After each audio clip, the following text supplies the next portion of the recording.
Hola, ¿qué tal? Bienvenidos a un nuevo episodio de Un Papá Presente. El día de hoy es un episodio extremadamente importante para nosotros porque es la primera vez que vamos a grabar fuera del estudio. Estoy enormemente agradecido con nuestra invitada del día de hoy porque literalmente nos está abriendo las puertas de su vida, de su historia y las de su casa porque estamos transmitiendo desde ahí. Antes que demos inicio, ustedes saben que mucho de este contenido es familiar, solo en este caso vamos a abordar un tema más fuerte y les recomiendo discreción, ¿no? Este no es un episodio para que sus hijos o las personas menores de edad lo puedan escuchar. Vamos a abordar un tema siempre bajo la óptica y los valores y la filosofía de este espacio, que es informar para prevenir y para actuar. Como dato muy relevante, en México mueren de 10 a 12 personas por violencia de género, o hablándolo por el nombre correcto, feminicidio. Entonces, el día de hoy vamos a abordar una historia que va a tocar precisamente ese tema.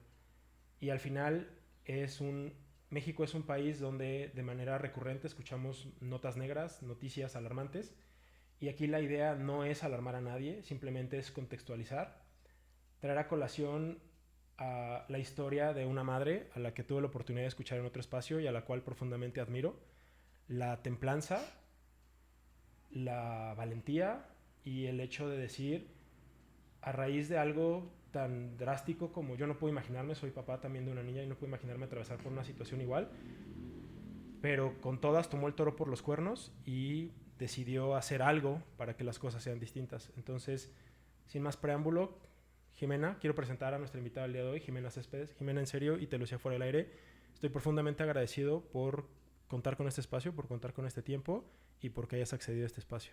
No, gracias a ustedes por venir hasta acá y porque el hecho de que abran micrófonos con una persona más que nos oiga puede salvarse una vida y por eso lo hacemos así. Para quienes aún no la conocen, Jimena Céspedes Arboleda, ella es consultora en comunicación digital, relaciones públicas y manejo de crisis, además empresaria, activista, abogada, y si el currículum no fuera todavía suficientemente amplio, es esposa y sobre todo madre. Entonces, nuevamente, Jimena, bienvenida a estos micrófonos. No, al contrario.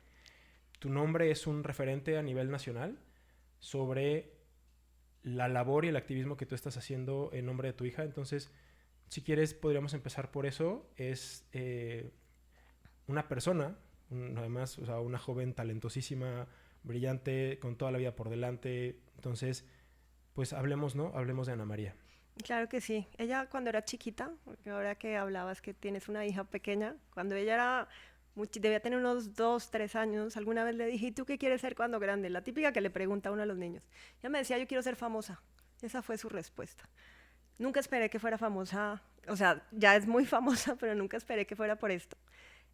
Ana María estudiaron en el colegio alemán desde chiquitas. Justo ayer estábamos en un evento con los papás de amigos pues, del colegio, que llevamos desde que están en primero de kinder reuniéndonos por lo menos 2 veces al año. Somos muy buenos amigos y estábamos justo contando las historias. Ana María era de esas niñas que bailaba en todas partes, era súper inteligente, todo le iba bien, todo el mundo la quería. Era de esas niñas que cuando llegaba tenía una luz especial y la gente la veía. O sea, era de esas niñas que era imposible no ver. Tuvo un novio ya los últimos 2 años de colegio, o sea, sí, segundo y tercer año de prepa. Era compañero de ella, del salón, o sea, del puesto de al lado, literalmente. Yo nunca vi, o sea, nosotros venimos de una familia en donde la gente se muere vieja, o sea, no se moría por nada más. Y eso que yo soy colombiana y a mí me tocó toda la época de la violencia. Y yo siempre creía que la violencia, o más bien, que uno siempre puede resolver los problemas. O sea, así lo hemos tratado de hacer siempre desde mi casa. Mi abuelo, que era abogado, también nos enseñó así. Y entonces para nosotros la violencia en casa no existía. Incluso ni siquiera sabíamos que existía el bullying en los colegios, o sea, eso más allá de defender a las niñas, más bien de empoderarlas o decirles a mis hijas que ellas podían hacer lo que quisieran en su vida, nunca se nos ocurrió que hubiera maldad.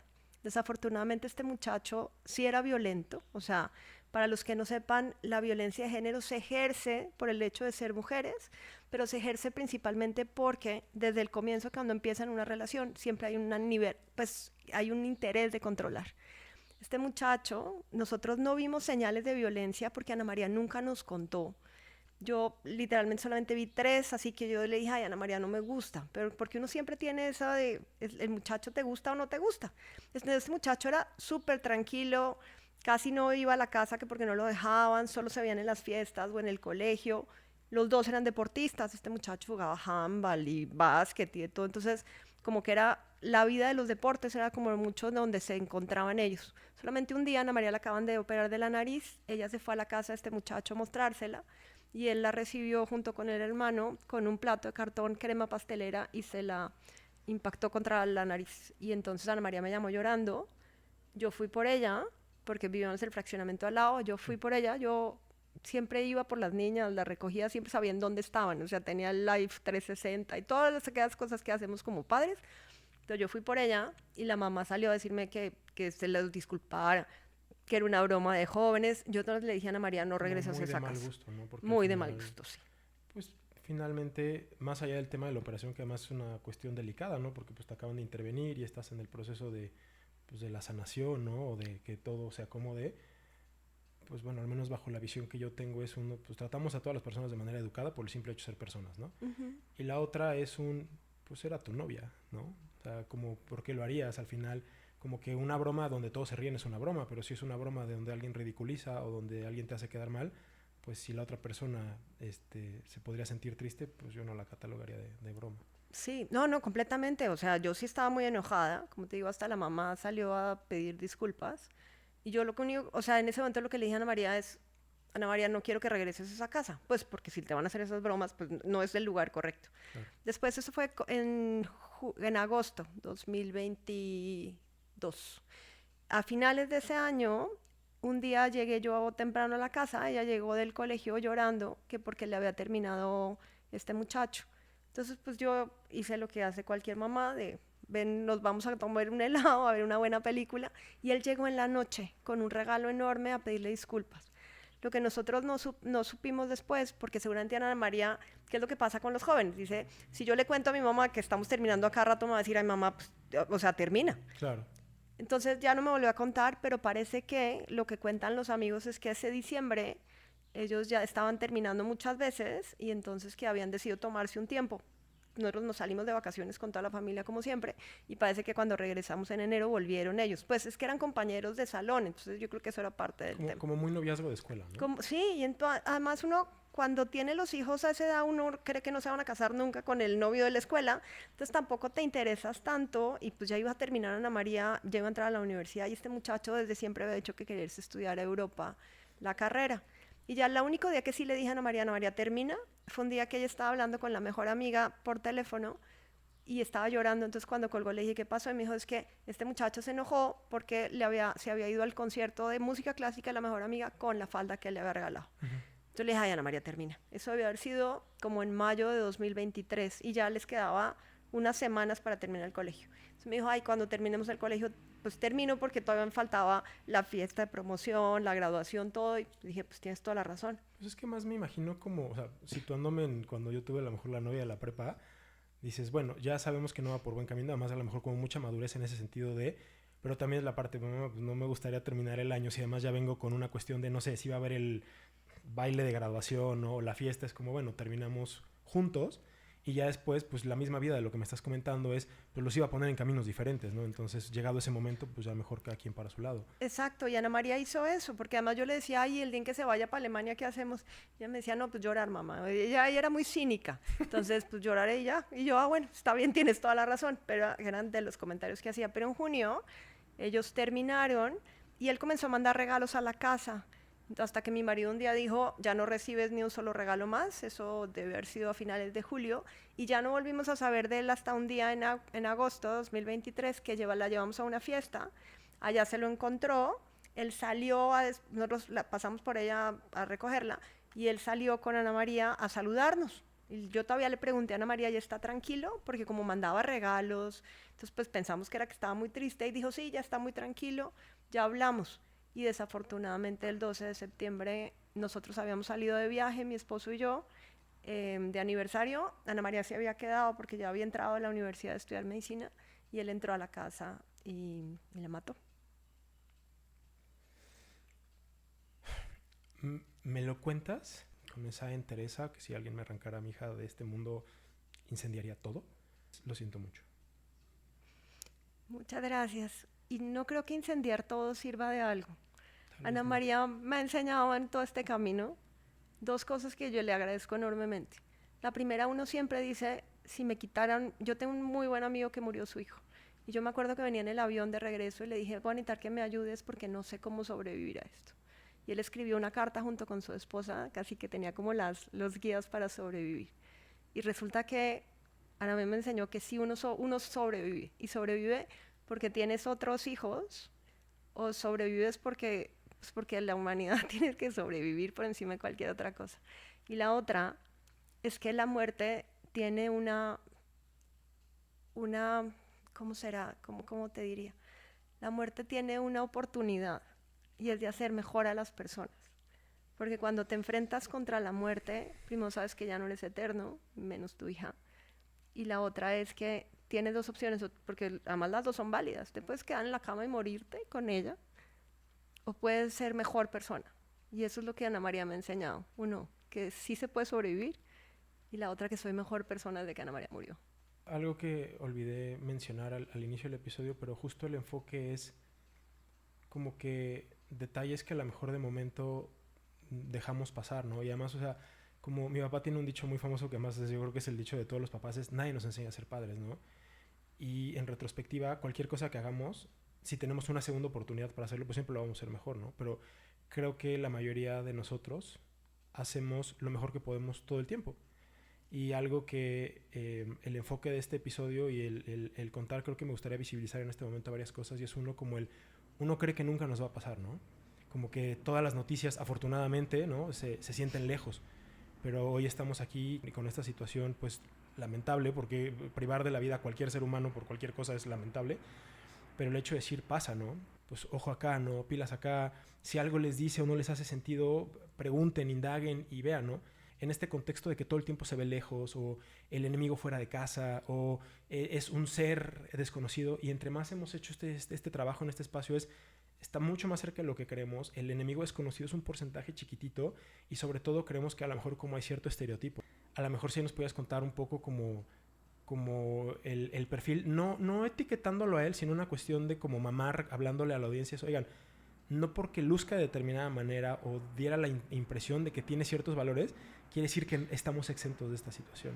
Sí, mira, piensa que, de acuerdo con las estadísticas, 7 de cada 10 mujeres mayores de 15 años ha sufrido algún tipo de violencia, acoso o alguna violencia, pues, de género, por decir así. Eso significa que prácticamente cada vez que yo me siento y cuento la historia, en una sala, por lo menos hay una mujer que ha sufrido violencia, y que además las violencias pueden ser de cualquier tipo, pueden ser psicológicas, emocionales, sexuales, puede ser económica, y todas ahora vean en un tema muy complicado que es el tema de la violencia digital, porque al final todo se ejerce a través de un tema digital. Los feminicidas no son asesinos en serie, es gente completamente normal, que lo que pasa es que pierden el control sobre la víctima y pierden el control sobre sus emociones. Todos sabían que Ana María estaba en una relación tóxica. Cuando comenzamos a indagar qué es lo que ha pasado, porque nosotros no sabíamos, lo que nos enteramos es que muchos de los amigos, incluso de este muchacho, comenzaron a alejarse de él porque era una persona, no era violento con los demás, era violento con Ana María.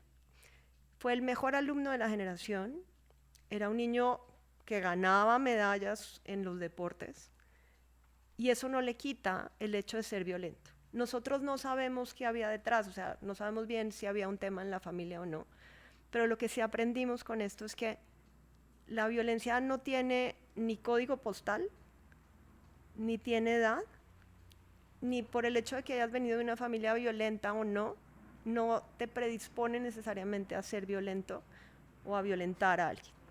El problema que sí existe, que es, yo les pongo un ejemplo, y es que imagínense a dos jóvenes de 13 años que llegan a cine, el muchacho llega antes, compra unas palomitas, la niña llega tarde porque la mamá la lleva y llega tarde, Un niño normal, o sea, que maneja sus emociones, independientemente de lo que sea, cuando las maneja le dice, "Ay, vamos tarde, corre porque por lo menos para ver qué está pasando". Pero un niño que no maneja las emociones, por la razón que sea, lo que va a hacer es que le va a gritar, le va a decir que por su culpa ya no van a poder entrar a la película, tira las palomitas, le pega a la mesa. Y entonces en ese momento la persona enfrente como que se hace menos, se asusta y dice, pero si siempre ha estado conmigo, ¿por qué ahorita se enoja en esa forma? Y comienza a echarse la culpa. Claro, es que yo llegué tarde. Te juro que no voy a volver a llegar tarde. Ya. Pero la otra persona comienza a entender que si grita, que si se enoja, la otra persona va a comenzar a pedirle disculpas, va a estar con ella, le va a decir que sí, que él tiene toda la razón. Y ahí empiezan generalmente las relaciones de pareja a desnivelarse. Entonces el hombre, o sea, ¿por qué estamos hablando de violencia de género hacia mujeres? Generalmente los que mueren son hombres a manos de otros hombres, después vienen las mujeres a manos de otros hombres y después todo el resto. Entonces, por eso nos estamos enfocados en este tema en específico y porque claro. además fue lo que le pasó a Ana María. Entonces, a partir de ahí empieza ese círculo de violencia que entendemos ahorita que revisamos ya todas las conversaciones, que hablamos con todos. No es público porque está obviamente todo dentro del juicio, pero ahí te das cuenta que este muchacho comenzó a agrandarse frente a Ana María. Incluso el día en que se graduaron, cuando le entregan el premio de excelencia, yo le digo a Ana María, lo dejaste ganar. Me dijo, sí, mamá, porque él le importaba. Porque Ana María era absolutamente brillante y empoderada, pero frente a él dejó de ser ella para evitarse los malos tratos, para evitarse los enojos y porque ella lo quería. O sea, generalmente cuando enfrentas algo así, tú quieres al violentador. Lo que pasa es que no les hemos dicho a nuestras hijas, primero, que no tienen que salvar al mundo, que ellas no pueden salvar a alguien, o sea, no se puede. Y la otra, que nunca en la vida es culpa de ellas. O sea, son de esas cosas que deberíamos repetirle a nuestros hijos una y otra vez, que la violencia no tendría que ser la normalidad en una relación, ni en ninguna parte.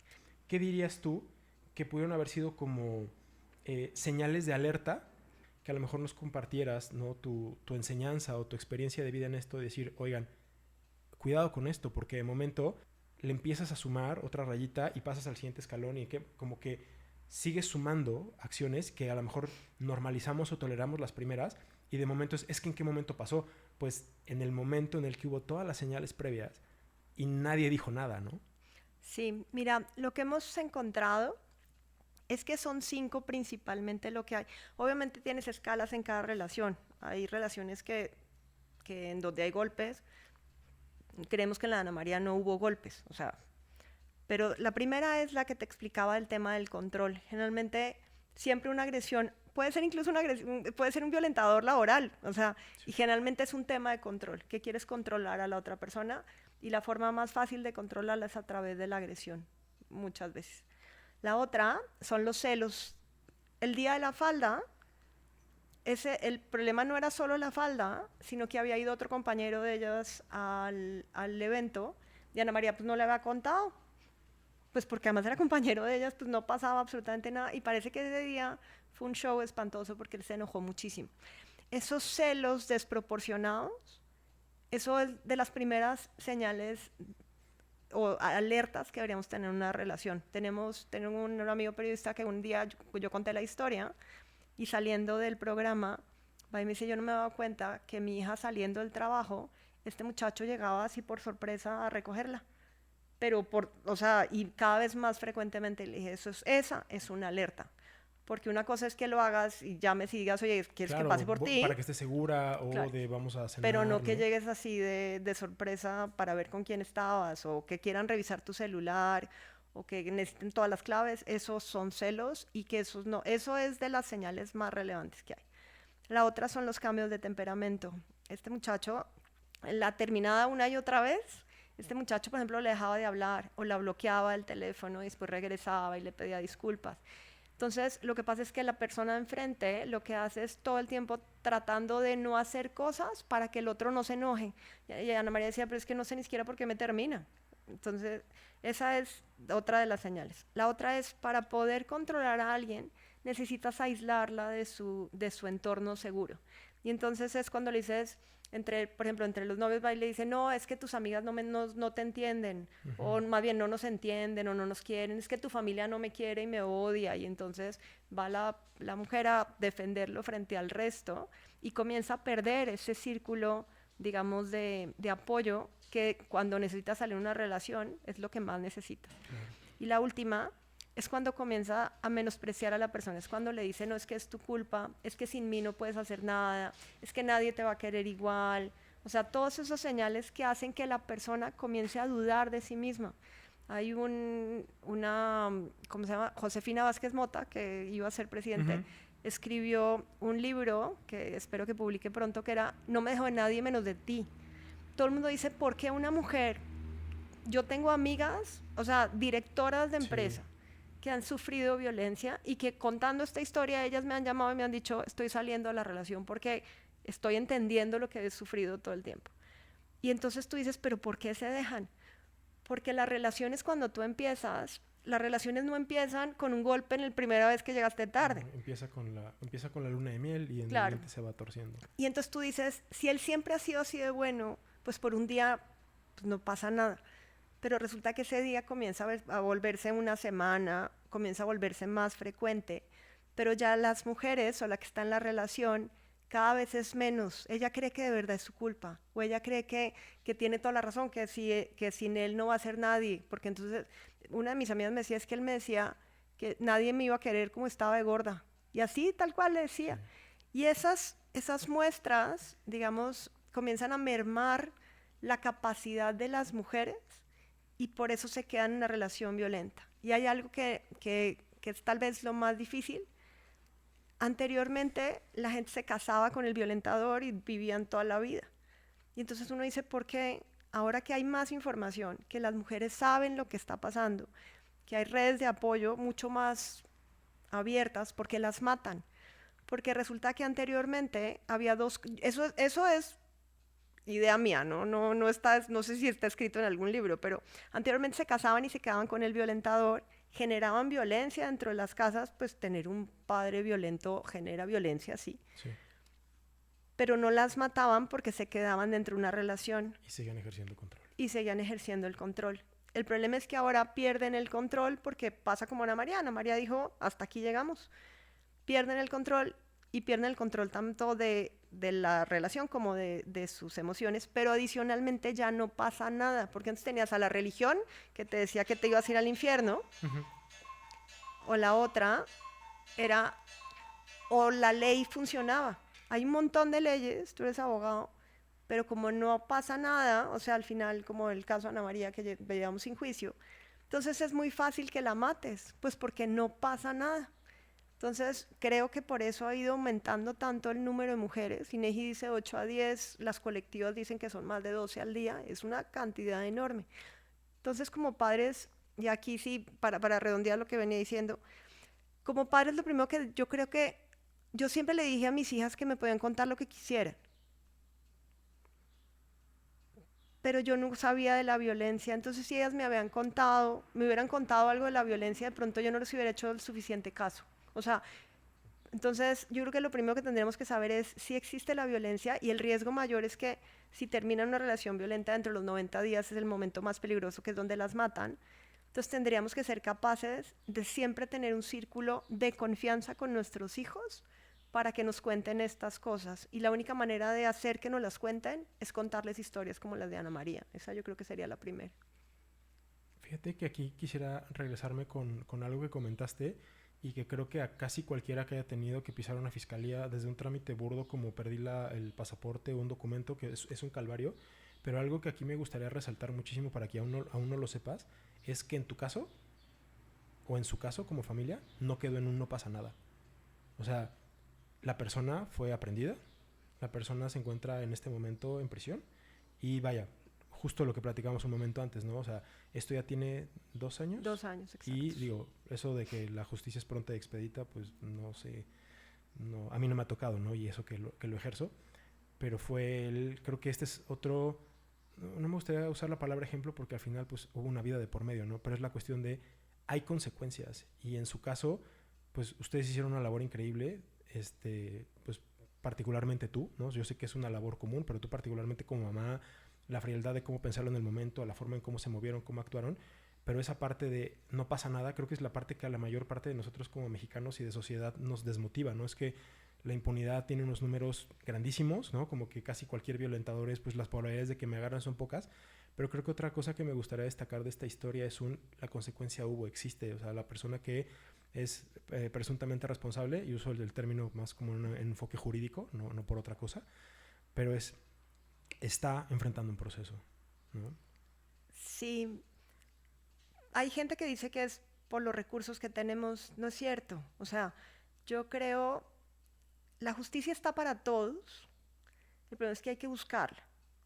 Sí. Entonces, mi marido tomó una muy buena decisión, fue llamar al abogado apenas supimos que había muerto Ana María. Mi marido llamó a un amigo que era abogado y el abogado llegó allá. O sea, fueron como decisiones importantes que fuimos tomando sin saber que eran las decisiones correctas. O sea, entonces yo lo que le digo a todo el mundo es, uno siempre necesita de un amigo abogado, un sacerdote, lo que le dicen a todos, y un médico.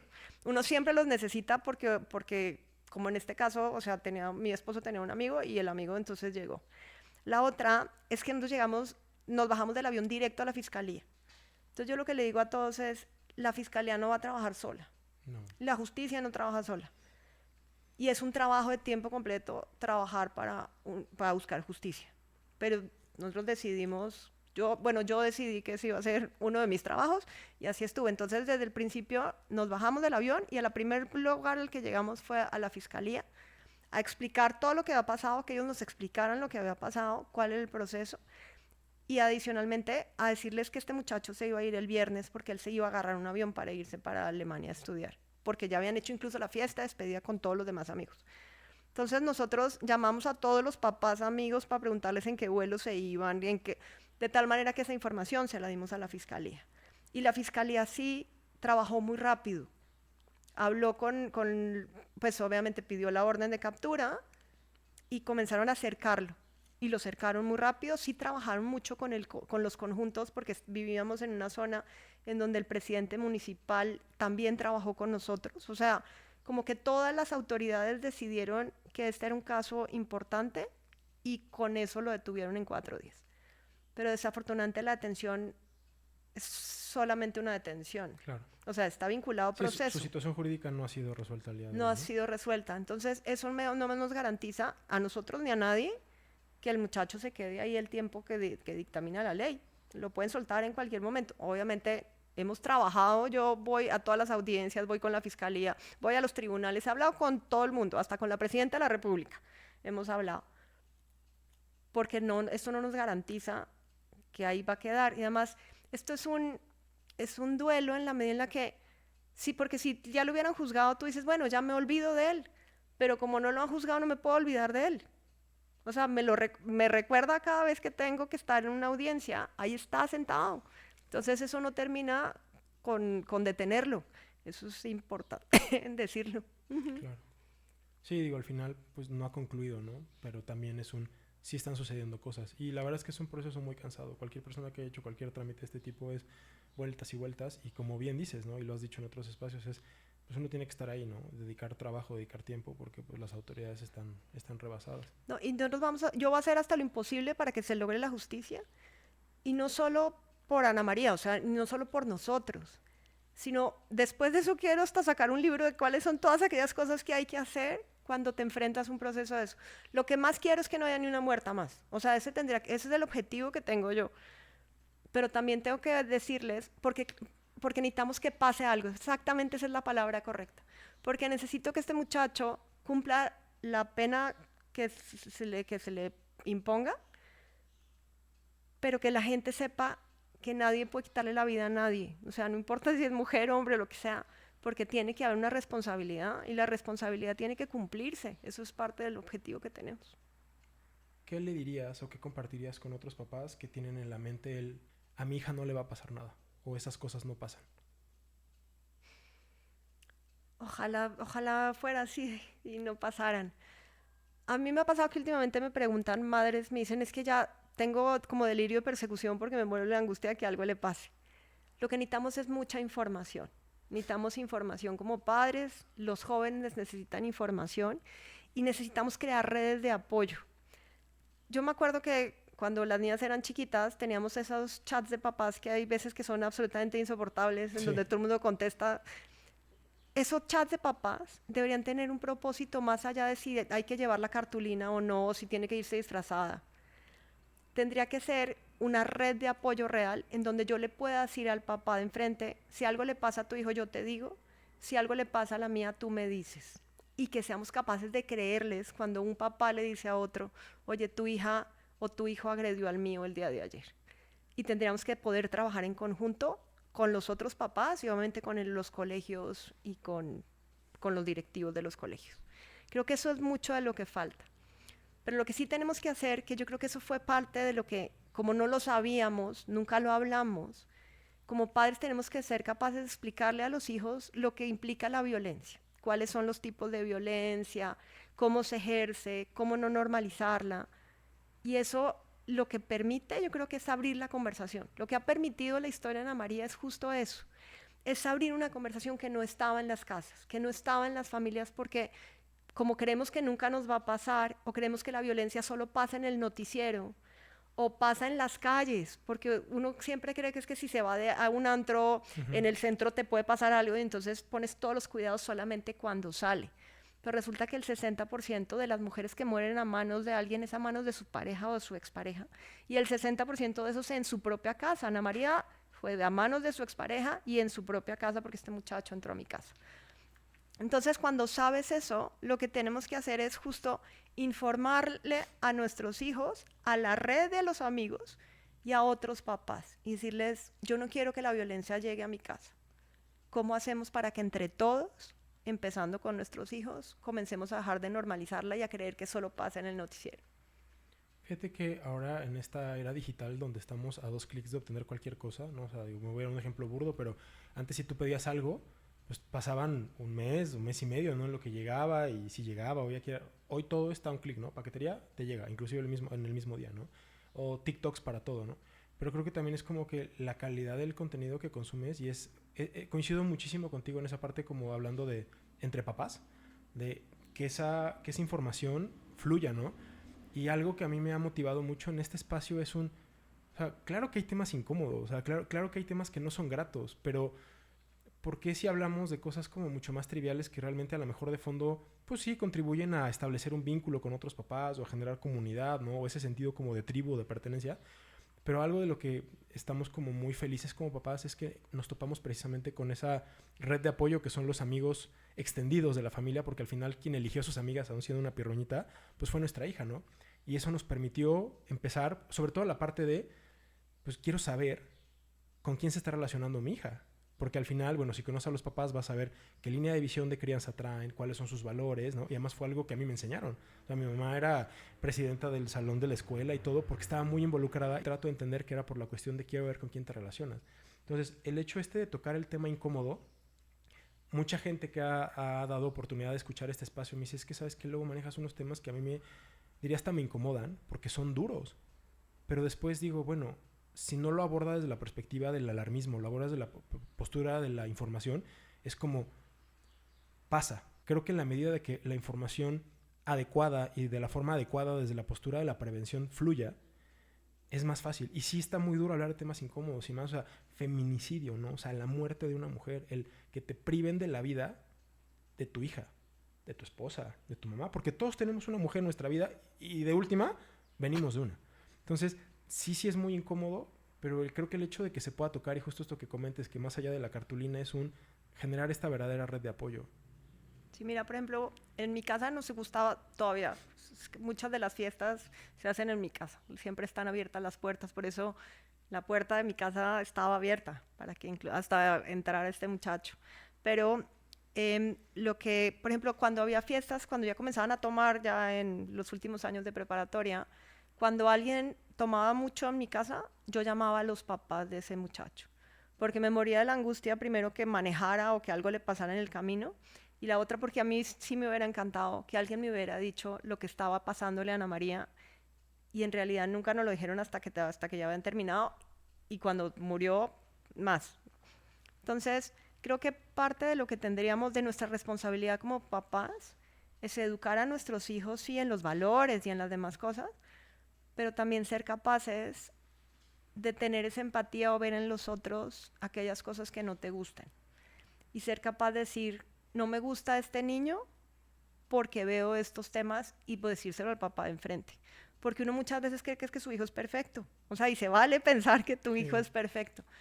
Pero siempre necesitamos a alguien en un espejo que nos diga, oye, estas cosas no están bien. Y por eso creo que solo el hecho de abrir la conversación ya puede cambiar una vida completamente. Pero justo, o sea, creo que qué valioso, y las relaciones interpersonales que verdaderamente avanzan es cuando rompes esa capa superficial y das el paso, que normalmente creo que va a ser un paso incómodo, cuando verdaderamente conectas con alguien, cuando te abres, ¿no? Desde una cuestión de un problema que tú tienes y que ya advertiste y es, oigan, yo estoy lidiando con inserte, ¿no? O cuando te vulneras con la persona. Entonces, en este caso, que alguien de manera bien intencionada te diga, oye, ¿sabes qué? Yo advertí esto, porque también la forma, como dicen, ¿no? La forma de pedir está a la edad, pero si no entras como una cuestión de conflicto, sino simplemente, oye, ¿sabes qué? Te lo paso al costo, yo estoy advirtiendo esto.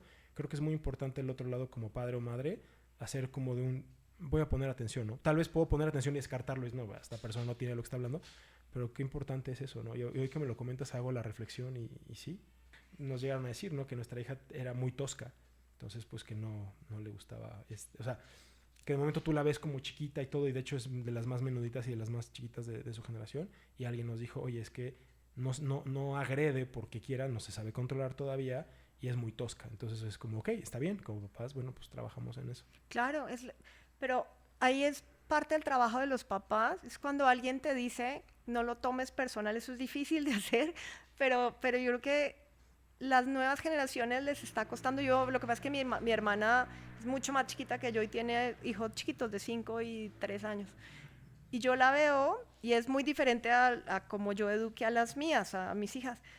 Les cuesta mucho trabajo desconectarse de todo lo que dicen en los medios digitales, entonces siempre creen que es que los medios digitales tienen la razón y no su mamá o su hermano, o el de enfrente. Entonces yo creo que parte de lo que tendríamos que trabajar ahora con los padres actualmente y con los niños es, cuando te digan algo no lo tomes personal, pero sí ponte a pensar si efectivamente tu hija es tosca o no, y entonces trabaja sobre eso. O sea, y me parece muy válido que lo aceptes o no, pero de oír. O sea, lo que nos hace falta tal vez es escucharnos más. De pronto a mí me hizo falta escuchar más a Ana María o escuchar más las conversaciones que tenía ella con este muchacho.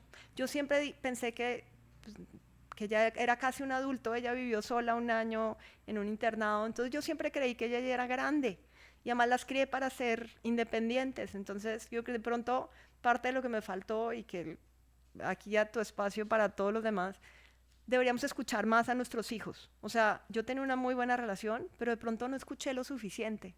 Entonces yo creo que eso es parte de lo que tendríamos que trabajar. Yo trabajaba un montón, viajaba un montón. Eso no me quitaba la responsabilidad de ser mamá. Entonces, por ejemplo, yo salía de viaje, nos turnábamos con mi esposo, si uno de los dos tenía que salir de viaje. Yo ponía en el refri los horarios, quién la llevaba, quién la recogía, dónde iba a las fiestas y demás.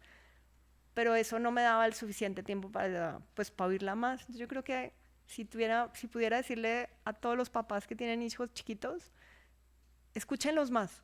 O sea, yo creo que se podría hacer, y escuchémonos más con otros papás y aprendemos un montón de lo que pasa con nuestros hijos. Claro. Algo que me impactó mucho de cuando escuché por primera vez tu historia en otro espacio fue que creo que cuando pasa algo así nos atormentamos con un es que por qué, y es que por qué, y es que por qué, y creo que es muy válido, es la parte de tu duelo, de la parte de lo que estás viviendo. Creo que muchas veces de sentirte inclusive culpable de siempre para todos, creo, pudimos haber hecho más, ¿no? Pero hubo alguien que te dio un consejo y te dijo, no busques el por qué, sino busque el para qué. Y en este caso, me encantaría hablar en este momento y en este espacio de la labor que tú estás haciendo en activismo dentro de Fundación Nana. Mira, cuando Ana María muere, como que la vida nos llevó para allá. O sea, yo, como te comentaba, Ana María quería ser famosa desde chiquita, y entonces creo que la vida nos llevó allá. La primera, el del para qué, estábamos en el velorio, o sea, ni siquiera me habíamos ni enterrado a Ana María, cuando se acercó el director de la carrera de medicina y me dijo, señora, yo sé que este momento es muy duro, pero es mejor buscar el para qué y no el por qué. Y a mí sí me quedó sonando mucho. Cuando yo salgo a medios, que fue cuando agarran a este muchacho un 16 de septiembre, yo salgo a medios el 17, mi preocupación era que lo fueran a soltar antes de que lo vincularan a proceso, o sea, que dijeran que no había suficientes pruebas y lo soltaran. Entonces yo salgo a medios. Y yo salgo a medios a pedir justicia por Ana María. O sea, yo ni siquiera sabía nada de que existía la violencia. O sea, yo lo único que sabía era que a Ana María la habían matado y ya. Entonces yo salgo a pedir justicia y una señora me escribe por Instagram, por mensaje directo, y me dice que cuando me había oído, porque obviamente comenzaron a entrevistarme en muchos medios, y entonces me tocó contar lo que medio sabía, porque pues era lo que yo medio sabía. Ahorita tengo muchísima información, pero en ese momento no sabía nada. Pero al comenzar a contar la historia, me sirvió para dos cosas. Una, cada vez que yo cuento la historia sano. Yo hay veces en donde ayer que estaba con unos amigos, yo decía, ay, ya hablo demasiado de Ana María, creo que ya debería cambiar de tema. Pero es algo que me imagino que es parte del dolor. O sea, en mi caso yo hablo mucho de ella. Y es como si la tuviera al lado, entonces hablo con ella muy seguido. Pero entonces, cuando comienzo yo a contar la historia, la señora me dice que se parecía mucho a la historia de Ana María, que además su hija tenía exactamente la misma edad, era el novio del colegio igual, y que ella se había dado cuenta de la violencia que estaba ejerciendo, se había ido a ver el celular, porque al final, donde Ana María más bien, la primera prueba que hubo, que esa está en todas partes, es cuando este muchacho le escribe y la amenaza a través de WhatsApp, o de SMS, no me acuerdo, la amenaza, ella hace print screen de eso, se lo manda al mejor amigo y le dice, si algo me pasa, ya sabes quién fue. Entonces esta mamá, muy inteligente, lo que dijo es, voy a ir a revisar el teléfono de mi hija, y en el teléfono de su hija, él le decía que si no regresaba con ella, la iba a matar. Así decía tal textual. Entonces ella alcanzó a ponerle la orden de alejamiento, la niña estaba muy enojada con ella, pero ella creía que la había salvado. Eso debe haber sido como en octubre, o sea, un mes o mes y medio después de la muerte de Ana María. Y yo dije, mi primera reacción fue, ¿y por qué me está contando esto? O sea, y después dije, oye, si Ana María salvó o sea, es la primera niña que salvó a Ana María, o la historia de Ana María, por decir así. Y entonces en diciembre, mi cuñado ya había dicho que por qué no hacíamos algo, o sea, que por qué no hacíamos una fundación por Ana María, que él quería trabajar en una fundación. Y en diciembre de ese año, o sea, diciembre de 2023, mi hermana me sienta con la presidenta de una fundación que se llama la Fundación Juanfer en Colombia, que ella abrió la fundación porque su hijo de 3 años se había caído del balcón del edificio y había muerto. Y ella había puesto una fundación, no para balcones, sino para educación para los niños de escasos recursos. Y entonces ella me dijo, le dije, porque si quisiera abrir una fundación, ¿qué tengo que hacer? Me dijo, no puedes hacer una fundación hasta lo único que hagas en todos tu día, o más bien, que tu único propósito en la vida sea hacer algo, una causa. Dije, ok, me fui a dormir. Y me comenzaron a invitar para el 8 de marzo, bueno, aparte de la marcha, me comenzaron a invitar a programas a que contara la historia de Ana María. Ya me metí a una maestría de intervención en violencia de género para entender cómo funcionaba. Ya habíamos visto todos los mensajes, ya habíamos levantado toda la información, entonces ya tenía muchísima más información. Hice unos diplomados y comencé a ver que cada vez que yo contaba la historia de Ana María, alguien me escribía por fuera o se acercaba a mí y me decía, yo he sufrido violencia, ¿qué tengo que hacer? Entonces comenzamos a abrir todos los recursos y en ese momento dije, esta es mi vida. O sea, Ana María me puso la vida. Ana María yo creo que todos los días me empuja y me levanta y me dice, mamá, hoy te toca ir y hablar otro día más. Y aunque sea difícil, yo sé que la historia de Ana María salva vidas. Y ahí fue cuando decidimos abrir la fundación. Puede no llamarse una fundación. O sea, podíamos haber hecho algo que no fuera una organización y simplemente era yo hablando. Muy bien. Pero me di cuenta que yo no llego a los 120 millones de personas. Yo sola no me da la vida. O sea, no me da la vida a punta de micrófonos y yo creo que además la gente va a terminar aburrida de oírme. Yo comienzo a creer que en algún momento alguien va a decir, ya, callen esta señora. Entonces lo que necesitamos es que mucha gente sea capaz de repetir la misma historia. Entonces por eso abrimos la fundación. El primer objetivo es que esto sea escalable y que no sea solamente la mamá de Ana María hablando. La otra, abrimos cursos precisamente para enseñarle a los padres, a los docentes, a los jóvenes, a cualquier persona que quiera, saber qué es la violencia, cuáles son los ciclos de violencia y cómo dejar de normalizarla y cómo atender a alguien o cómo acompañar a alguien que está sufriendo violencia. Y eso te puede servir para todo, o sea, es como el botiquín de primeros auxilios.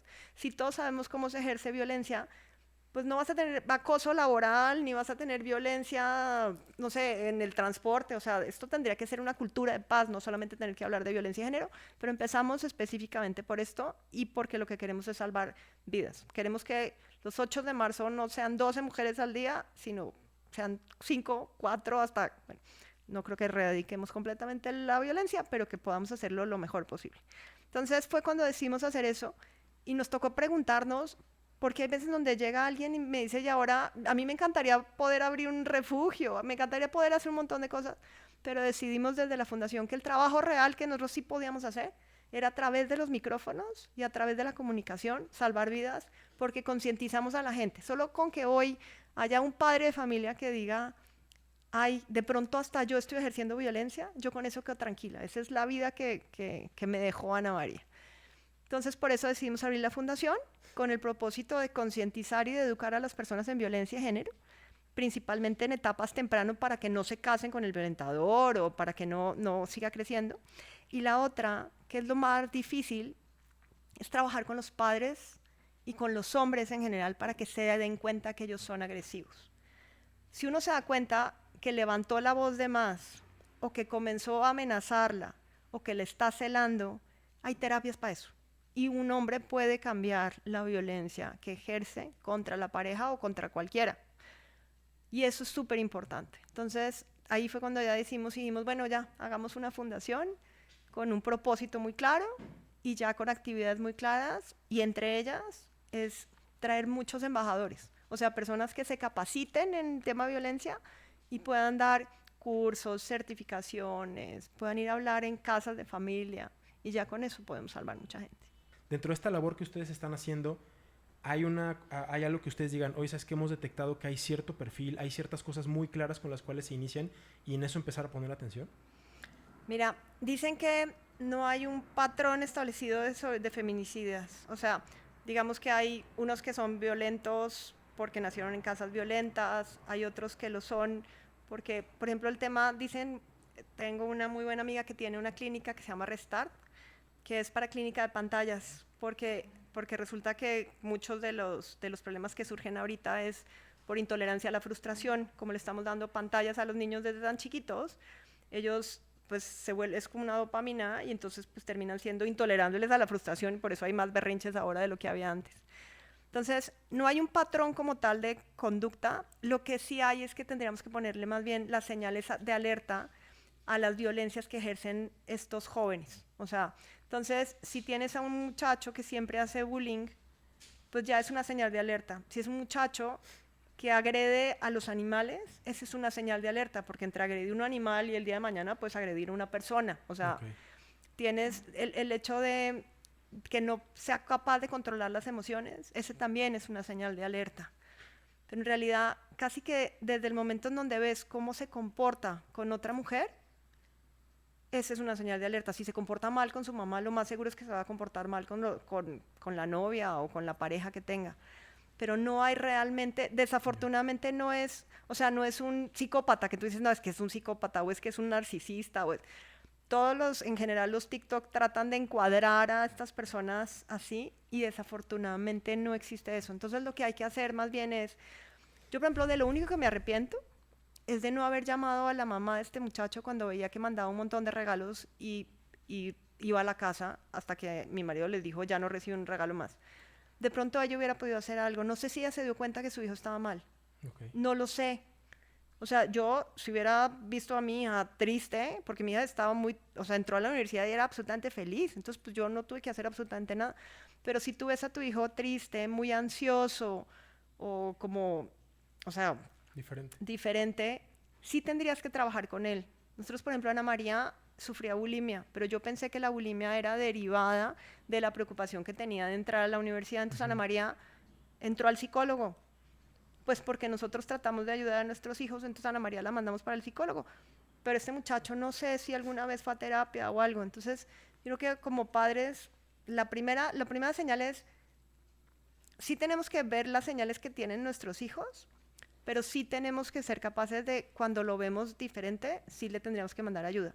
Y hay algo que sí aprendí con Ana María, y es que resulta que la mayor parte de las violencias las ejercían en la noche, cuando no estás tú, cuando el papá no está al lado, porque generalmente uno siempre trata de que su hijo no esté todo el día con la pantalla, o la mandaba, hacía mucho deporte, entonces iba y jugaba. Entonces yo decía, no, pues no esté en peligro, pues porque está haciendo... Ajá, y algo que además puedo ver yo, ¿no? Exactamente. Entonces, la violencia casi siempre se ejerce principalmente, obviamente, cuando no estás, pero también en las noches. Entonces, antes de que Ana María se fuera a estudiar fuera, nosotros siempre poníamos los celulares y las computadoras a cargar afuera.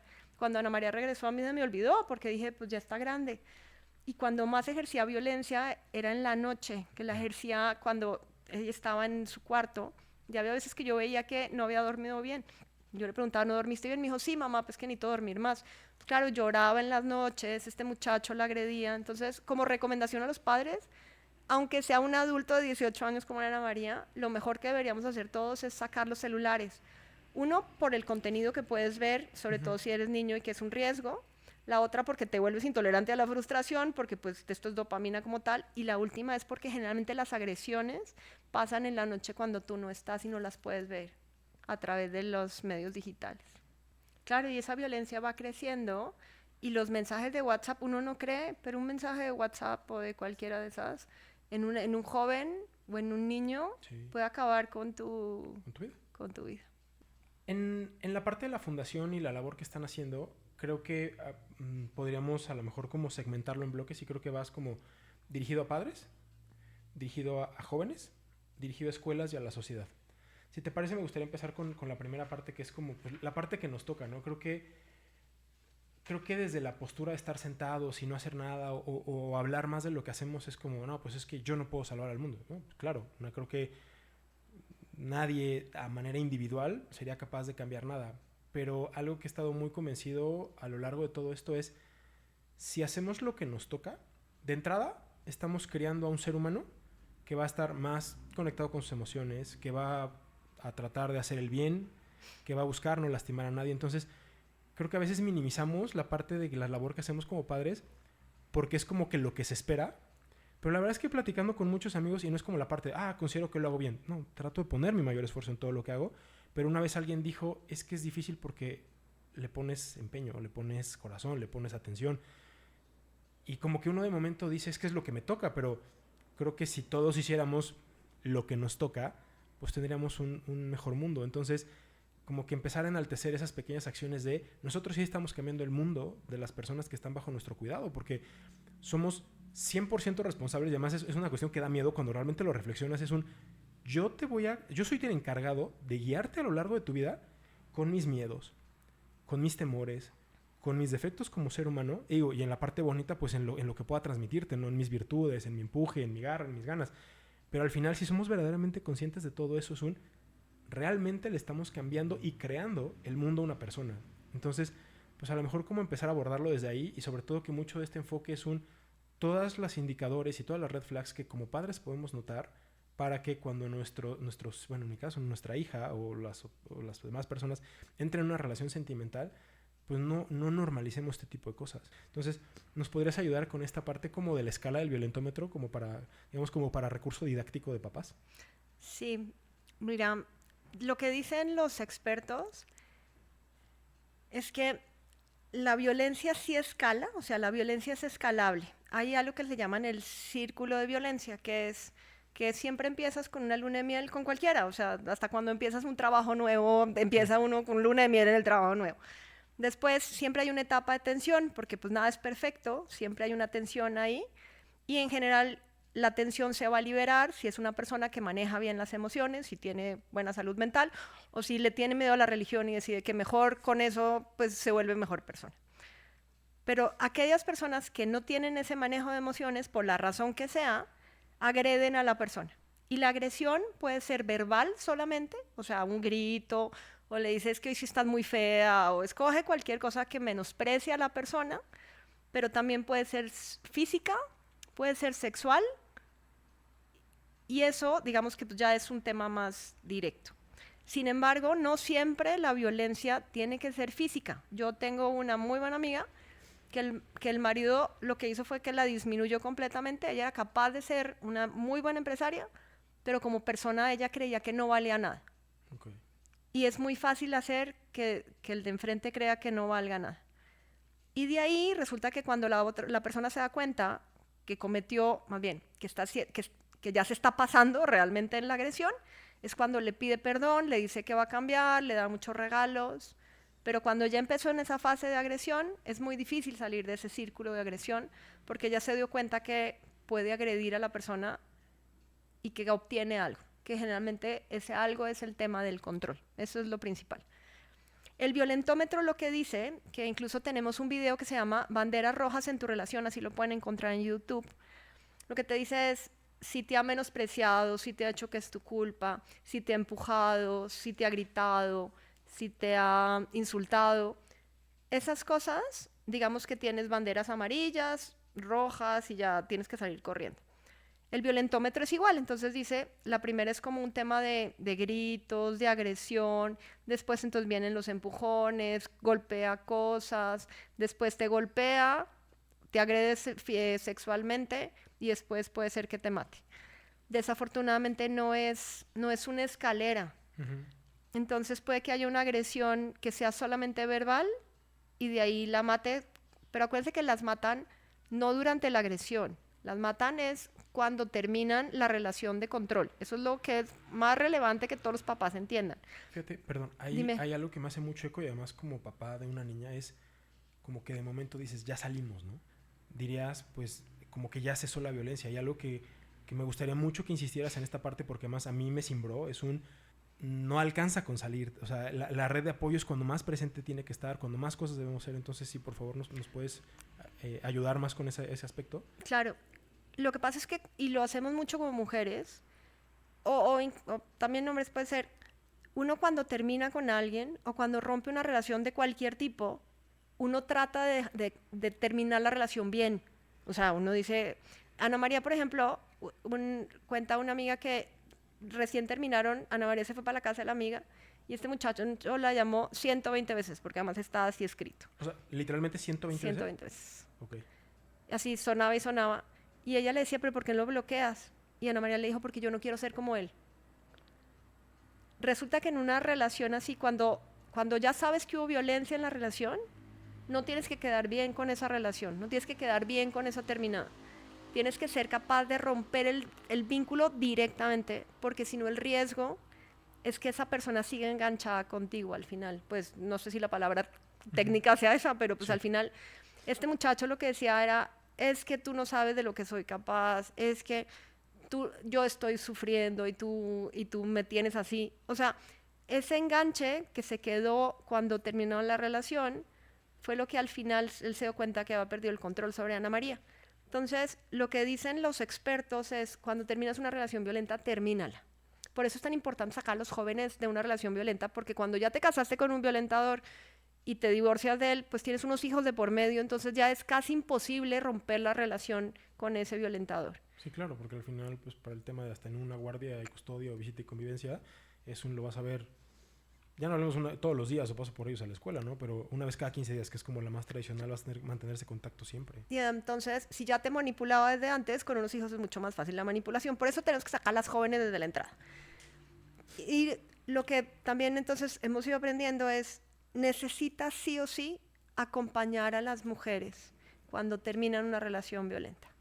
Y la compañía ahí sí es, nunca la dejes sola en una fiesta, cuando no la dejes sola en la casa. Qué difícil es, porque resulta que los hombres siguen viviendo, pero las mujeres son las que tienen que cambiar todo su estilo de vida para que ya nunca estén solas o las puedan sacar a un refugio.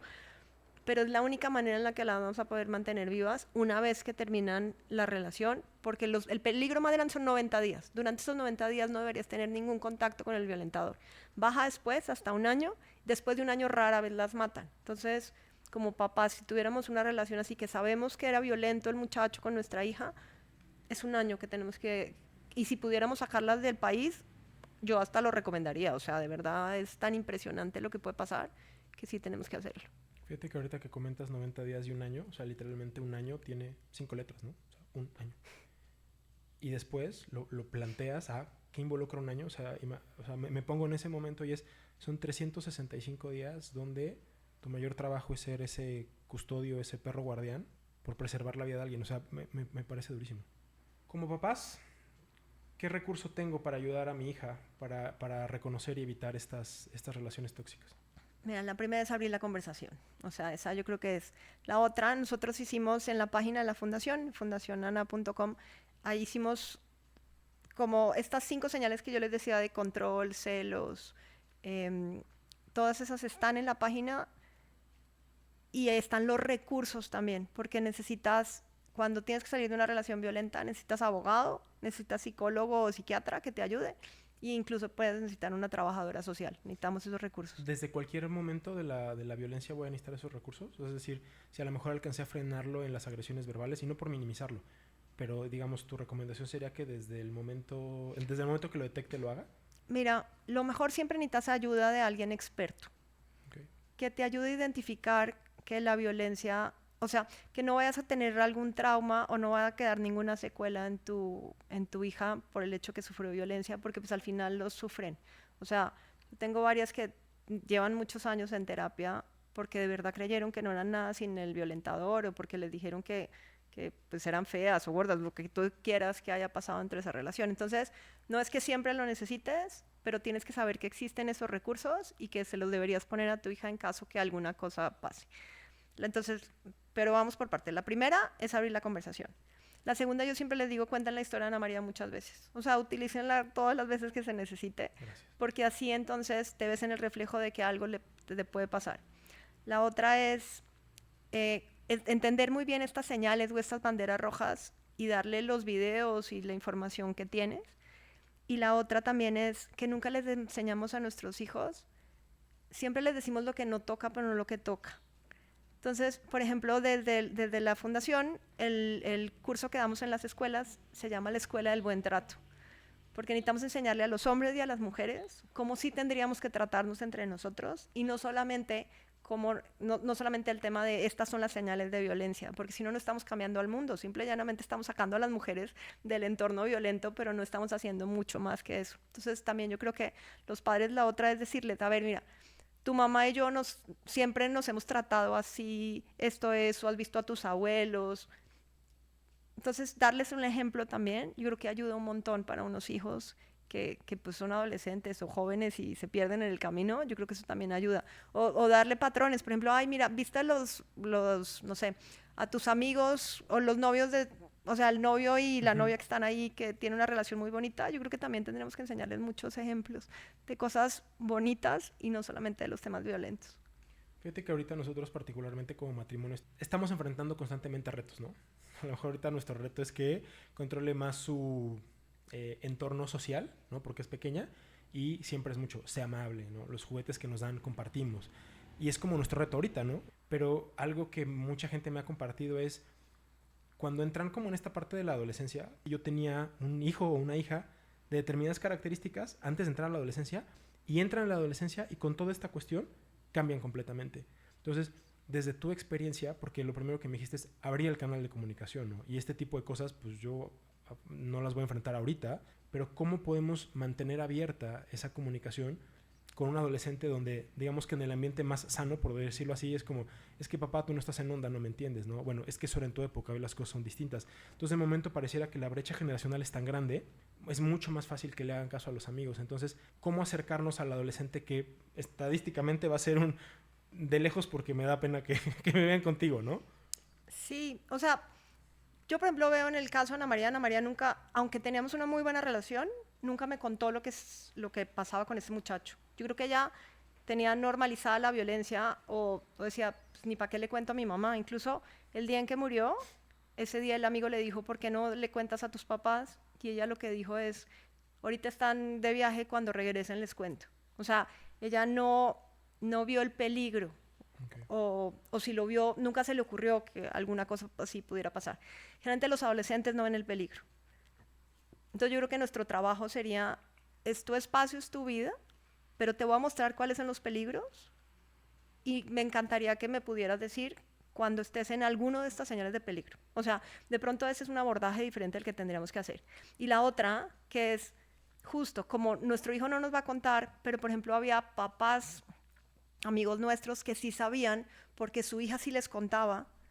Me hubiera encantado que alguno de esos papás nos hubiera dicho lo que estaba pasando. Entonces, muchas veces no puedes acercarte tanto a tus hijos o tus hijos no te van a contar todo. O sea, yo creo que tendrías que hacer dos cosas. Una, sí estar presente para el día en de que lo tengan que hacer. Yo, mis hijas, por ejemplo, cuando estaban en primaria casi nunca iba a las fiestas porque yo trabajaba, entonces iba otro papá. Pero yo sí les dije, cuando ustedes sean adolescentes, yo voy a trabajar menos. Y así fue. O sea, yo las llevaba siempre a las fiestas, las recogía, sabía con quién estaban y todas las demás cosas. Pero eso no hizo, desafortunadamente, que lográramos detener a este muchacho antes, por la razón que sea. Entonces, yo creo que la primera es estar presente. La segunda es decirles, estos son los peligros, avísame cuando estés en algún peligro de estos, porque si hay un riesgo. Y la tercera sí es, habla con los otros papás. Si alguno de tus hijos te cuenta algo, avísame.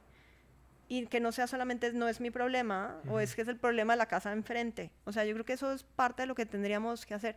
Cuando todo el mundo dice que habría que denunciar, la denuncia no solamente es en el juzgado o en la fiscalía, la denuncia es en la casa de al lado. O sea, yo creo que eso es el primero que tendríamos que hacer y hacer una red realmente de papás, sobre todo cuando están adolescentes, porque si necesitas saber si tu hijo tomó de más o no, o si le pegó a alguien, o si agarró el coche que uno hacía eso, o sea, agarraba el coche sin permiso. O sea, esas cosas, pero ellos tienen que entender que lo hace uno no porque lo quiera controlar, sino por un tema literalmente que quiero evitar todos esos peligros y el primer peligro es que te mueras. Algo que me hace mucha reflexión es, vamos a suponer que por dos posibles escenarios, ¿no? Uno, yo ya me di cuenta de las señales, o la otra, ya hubo alguien que en la confianza o en el, oye, a mí me gustaría que me lo hubieran dicho, ya lo sé, ¿no? ¿Cómo manejo esa información? Sobre todo bajo la óptica de que no soy el papá que está en onda, no te entiendo, ¿no? Lo que tú quieres es, no entiendes cómo estoy viviendo mi vida, ¿no? Me pongo a lo mejor en el momento en cuando yo fui adolescente. ¿Cómo me acerco a mi hija y evito que ese consejo, ese momento que ya vea, la orille, o no sé si sea la palabra correcta, ¿no? Pero el acto de rebeldía sea, ok, no quieres que continúe esa relación, pues es mi vida, es mi decisión y voy a seguir ahí. Es muy difícil que no lo logres, o sea, es muy difícil que no se encapriche, es muy difícil que no, o sea, que primero piense que sus papás están equivocados. O sea, eso es lo más normal. Yo ahí creo, yo trabajo en comunicación, principalmente en temas de reputación. Y generalmente lo que uno hace para poder hacer que haya una incidencia real en un tema de comunicación es que cercas a la persona. Entonces vas mandando información a través de los amigos, le vas mandando información a través de alguien más de la familia, le vas mandando TikToks o Instagrams o lo que sea que hablan sobre el tema. Entonces yo creo que la mejor forma de abordarlo no es solamente voy y hablo con ella, o sea, sí tengo que hacerlo porque es mi responsabilidad como papá, pero para lograr que realmente permee el tema, tengo que acercar a mi hija con mucha información, con información de los amigos, con la abuela que de pronto la oye más. O sea, yo creo que ese sería el mejor abordaje, porque una víctima, lo que dicen es que cuando alguien está en un ciclo de violencia, puede demorarse de 2 años a 8 años en salir de una relación violenta. O sea, eso no es, yo te digo hoy y la corto en ese momento, y si estás enamorado no hay manera. O sea, necesitas muchos eventos para que una persona sea capaz de cortar a alguien. Eso, así son las relaciones de pareja. Entonces ahí mi recomendación es eso, cércala con mucha información y siempre tienes que estar presente. Eso es lo único, la única, acompáñala. O ponle adicionalmente, no sé, ahí sí llévala con una psicóloga, pero que sea experta en temas de violencia de género. O sea, no la puedes mandar con cualquier psicóloga porque no va a funcionar. Avísale a las amigas y que te cuenten las amigas. O sea, sí necesitas hacer un círculo muy grande, o más bien, un círculo cercano, para que entre todos te ayuden. Si no, va a ser muy difícil que saques a una niña de allá. Hasta ahora, como que mucho el enfoque, porque además los dos compartimos la dicha de tener hijas, como que mucho ha sido el informa, dile, pero hasta ahorita estamos hablando de la mitad de la población del mundo, ¿no? O sea, y además, o sea, la parte de no etiquetar al agresor, pero nos vamos a ir a las estadísticas, ¿no? O sea, justo apenas tuve la oportunidad de estar platicando de toda esta labor con mi hermano. Él es papá de un varón. Entonces, él lo escuchaba y normalmente es como una persona como más impulsiva, no tan reflexiva, ¿no? Pero en la parte de su crianza ha sido una persona que ha estado muy presente en la parte de su hijo, en la parte de yo voy, es el papá pachador, es el papá de cuéntame, yo te entiendo. Y de momento yo veía que guardaba silencio cuando estaba escuchando tu historia. Y le puse pausa y le dije, ten en cuenta la labor enorme que tú tienes. Y le digo, y no porque pase, pero hoy como mi hermano te digo que todos tenemos una labor enorme de criar. Pero en tu caso, pues tú tienes un varón.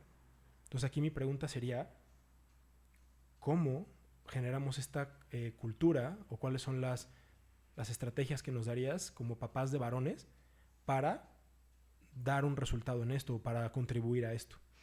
Mira, lo primero que tenemos que ser capaces de entender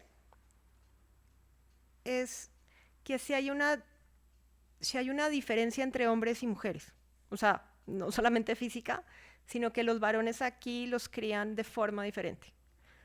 Justo estaba leyendo un artículo maravilloso que decía que se nos olvidó, o sea, que premiamos la excelencia o premiamos que le ganes al de enfrente, premiamos incluso la violencia y no premiamos el ser buenas personas. Sí. Desde uno de mis trabajos, trabajo en Coparmex, en el área de fortalecimiento cívico y democrático, y lo que nos hemos dado cuenta es que se nos olvidó la línea básica, que es no le hagas a nadie lo que no quieres que te hagan a ti mismo. Si todos los padres de varones fuéramos capaces de enseñarle esa línea básica a nuestros hijos, no estaremos hablando de violencia de género ni de diferencia entre hombres y mujeres. Yo creo que esa sería la primera de ellas.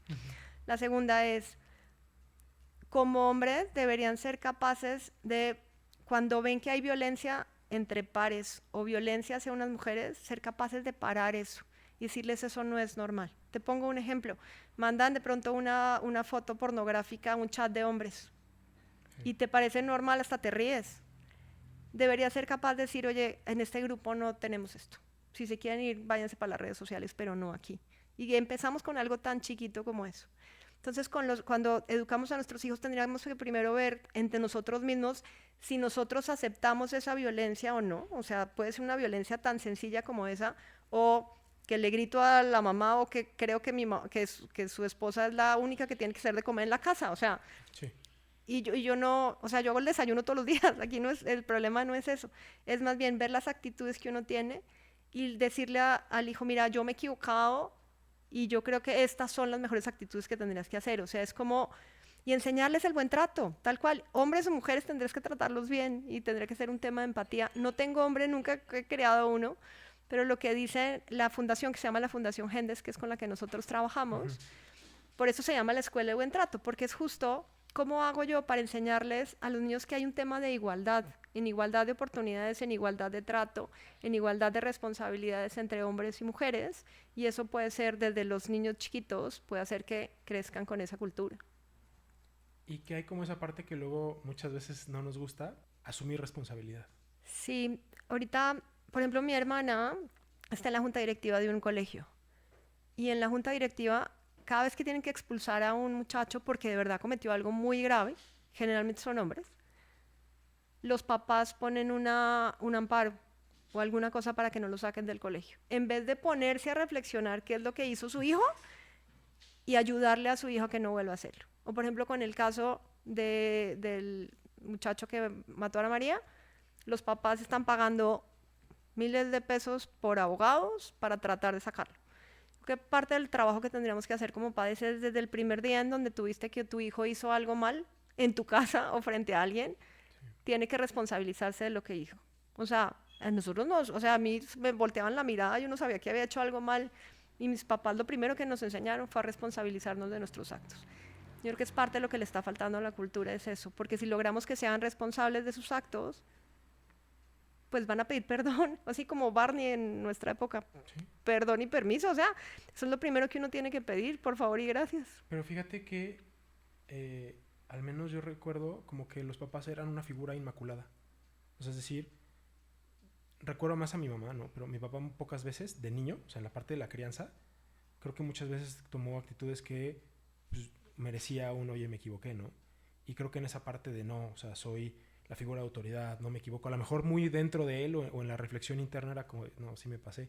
Pero que tú me digas de niño que yo recuerde que no, o sea, creo que algo que también hemos trabajado mucho nosotros es cuando te equivocas, no porque sea yo un adulto, no porque sea yo la figura que está encargada de cuidarte, es un amor, me equivoqué, ¿no? O sea, eso que hizo no estuvo bien, Y no es la parte, porque muchas veces viene pero es que tú hiciste algo, eso ya no vale, ¿no? Entonces, como acciones pequeñitas es esta semilla que estamos sembrando y esta visión de crianza que tenemos como familia es, oye, si alguien se equivoca, desde la trinchera que sea, lo correcto es rectificar, ¿no? Tratar de enmendar. Y sobre todo va sembrando esas bases que yo le digo mucho a mi esposa, es que sean universalmente aceptadas. A veces el recurso que yo digo es como se me hace el recurso más ridículo, es porque lo digo yo que soy tu padre, pues el día de mañana va a ser porque lo digo yo que soy tu jefe, porque lo digo yo que soy tu superior jerárquico, porque lo digo yo que soy tu esposo. Me parece ridículo, ¿no? No cruzamos la calle corriendo porque soy tu padre, no cruzamos la calle porque primero tenemos que tener precaución, ver para un lado, ver para el otro. Entonces es universalmente aceptado que el día de mañana es por mi bien, ¿no? Entonces creo que minimizamos muchas veces las pequeñas acciones que podrían tener un impacto muy grande y es justo esto de asumir responsabilidad. Sí, decía alguien que si no puedes hacer cosas grandes, haz cosas pequeñas que parezcan grandes. Y yo creo que lo primero que sí tendríamos que ser capaces de hacer es justo eso. O sea, pedir perdón en los casos que se requiera y que haya una consecuencia. O sea, al final todos somos responsables, ¿no? Yo siempre les digo a las mujeres que no es culpa de ellas la violencia, pero sí somos responsables de salir de una relación violenta o de levantar la voz. Eso sí es responsabilidad de cada quien. Entonces, y hay consecuencias cuando te vuelves responsable. Entonces, sí tendríamos que ser capaces de decirles, a ver, esta es la consecuencia por lo que hiciste. Y es por el acto, no por la persona, que también eso es de las cosas que tendríamos que ser capaces de hacer con nuestros hijos. El castigo o lo que está pasando, la responsabilidad es por el acto que cometiste, independientemente de ti. Claro. Me gustaría como que hablar la parte de los jóvenes, ¿no? Desde la edad que me digas que empiezan a tener una relación sentimental, y además yo me acuerdo, la primera vez que caí enamorado y la chica a la que le declaré mi amor me dijo, no, muchas gracias. Bueno, me acuerdo estábamos en el desayunador de la casa y mi mamá me decía, es que ¿qué tienes, no? Y ella pues obviamente, porque además yo no le contaba, pues cómo le voy a decir que me batearon, ¿no? Y la parte, o sea, me siento mal porque me dijo que no, y luego me siento mal pues porque me arriesgué con alguien a decirle lo que sentía y frito, ¿no? Pero me acuerdo que no comía. O sea, y no comía que me mataba de hambre. O sea, me acuerdo de un momento particular que estábamos en el desayuno y no tenía hambre. Generalmente como varón, bueno, comemos mucho. Entonces, en este aspecto donde, pues ese primer amor es súper importante y que más muchas veces como papás tendemos a minimizar ay, no es para tanto, ¿no? Cuando realmente lo que estás sintiendo es real. ¿Cómo entramos como a todas las personas, o más bien a todas las mujeres jóvenes que nos están escuchando, cómo empezamos a identificar a tiempo que una persona es tóxica? Y creo que esta es la parte más difícil porque pues es la persona que está enamorándose. Mira, lo que dicen es que todos entramos, bueno, y cada vez entran más jóvenes. Dicen que las relaciones de pareja comienzan a partir de los 11 años más o menos. Por eso nosotros vamos... Es todo de la primaria. Casi. Nosotros vamos generalmente a primeros de secundarias para arriba. Y vamos a contarles esta misma historia. O sea, no pasa nada que pues les contemos que alguien murió, pero ahí lo importante es, obviamente, ir bajando la información. Pero generalmente uno entra así creyendo que existen las películas de Disney y que si uno se enamora y que el príncipe azul es para toda la vida. O sea, así funciona la vida y así nos lo han enseñado. Entonces dicen que hay lo que llaman que son los mitos del amor romántico, que son los que tenemos que desvirtuar para que las mujeres y también los hombres, porque también pasa del otro lado, que por eso es que pierden las emociones, pierden el control sobre las emociones, porque creen que todo tiene que ser perfecto. Entonces el primero es el mito de la media naranja, o sea, nadie te complementa. Ese sería el primero. El segundo, el de la fidelidad y de la exclusividad, o sea, la intención de la fidelidad es correcta, pero el hecho de que yo vea a otra persona más porque me pareció muy guapa, pues eso no va a hacer que voy a dejar de serte fiel. Entonces, y ahí es donde viene todo el tema de esos celos desproporcionados, que es de las señales más claras que tenemos nosotros que sacar, que forma parte del amor. O sea, todos hemos sido celosos alguna vez en la vida, pero ya cuando esos celos es que no puedes estar con nadie, no puedes hablar con nadie, no puedes ir a ninguna fiesta a la que yo no estoy, que eso es lo que le pasa a Ana María, eso es lo que ya no es normal. El otro, que el tema de la omnipotencia, o sea, que el amor puede todo, no, el amor no puede todo. Y una mujer no puede cambiar a otra persona solamente porque dice, es que yo la amo y ya con eso, no, así no puede cambiar. La otra, el tema de la pasión eterna o perdurabilidad, o sea, nunca va a haber una pasión que va a durar toda la vida. O sea, siempre hay momentos de tensión y el amor romántico se acaba en algún momento, ya se vuelve un tema más de conciencia. Todos los que llevan muchos años de casados lo sabemos, pero eso es parte de lo que tendríamos que enseñarle a nuestros hijos. Esto sí va para todos, o sea, pues el amor no va a durar siempre, pero sí la decisión de si te quedas con alguien o no. Otro, dicen generalmente en el tema del amor romántico que es el único amor que tienes porque para toda la vida, pues tenemos que enseñarle que eso no es cierto. Hay un montón de formas de amar a las personas y no necesariamente es la única persona y el primer amor. La otra, por ejemplo, el tema de bidireccional. O sea, no puede ser que una persona tenga la culpa siempre. O sea, cuando eso pasa en una relación, es una alerta principal. Cuando tú dices que tú siempre, por culpa tuya me pongo así, esa también es una de ellas. Y la otra, la vida me ha hecho así. O sea, esas... Justifico mi actuar en función a lo que me recibió. Exactamente. Ajá. Esos son como los que señalan que son los mitos del amor romántico y que tendremos que tener como alertas. Yo siempre les he dicho que lo principal es que crean en su intuición. Generalmente sabes que no es la relación correcta, pero ya una vez que estás adentro, por varias razones. Dicen que la primera es porque ya te acostumbraste a la violencia y porque efectivamente tú crees que sí es culpa tuya. Esa es la primera. La otra es, generalmente cuando estás en una relación así, muchas jóvenes, porque me lo han dicho, hacen cosas que en su vida se les había ocurrido que iban a hacer. Desde temas sexuales hasta hacer cosas que en su vida normal no harían. Y entonces les da pena contar. Okay. Y les da pena incluso contarle a sus otras amigas porque dicen, o sea, yo no sé ni siquiera por qué lo hice. Y la tercera es, en su subconsciente, ellas saben que si se salen de esa relación, pueden incluso perder la vida. Entonces ellas no saben por qué, siguen ahí. Por eso hay que romper esos círculos lo antes posible, para que no lleguen a ese momento en donde ya les cueste más trabajo salirse. Creo que ahorita ha sido mucho abordar de prevención, pero muchas veces ya no estamos en ese momento de prevención. O sea, y voy a sonarlo como estereotipado al inicio, porque creo que mucha gente se identifica ahí, pero es como que el clásico, amiga, date cuenta, y la amiga se da cuenta, pero es no puedo hacer, ¿no? Porque además como que de momento, a lo mejor hasta desde una perspectiva de privilegio, ¿no? A lo mejor un tema de independencia financiera, es como, ay, pues qué fácil es salirte, ¿no? Pero acá puede ser desde algo muy pequeñito, o sea, pensándolo en noviazgo de secundaria. Pues realmente salirse, bueno, hasta que tus papás tomen la decisión de sacarte de escuela, listo, ¿no? Que seguiría el tema del WhatsApp, bueno, cambias del número y a lo mejor se corta. Pero esto creo que es súper escalable y en esta escalabilidad es no trabajo, ¿no? Entonces no me puedo ir porque no tengo hijos, pero dependo financieramente de la persona. Es como, ay, busco un trabajo. Claro, ¿no? Abundan los trabajos donde me respeten como persona, donde sea yo retribuida de manera adecuada. Y empezaríamos como un problema que se hace mucho más grande, pero es como contextualizar los diferentes momentos donde entro en una relación y, amiga, date cuenta. No, amiga, date cuenta tú, porque no sabes por lo que estoy pasando. ¿Qué le decimos a estas personas que ya están dentro de una relación de violencia? Y pues ojalá lo pudiéramos abordar desde diferentes aristas de, oye, si estás en esta situación, pues haz esto, ¿no?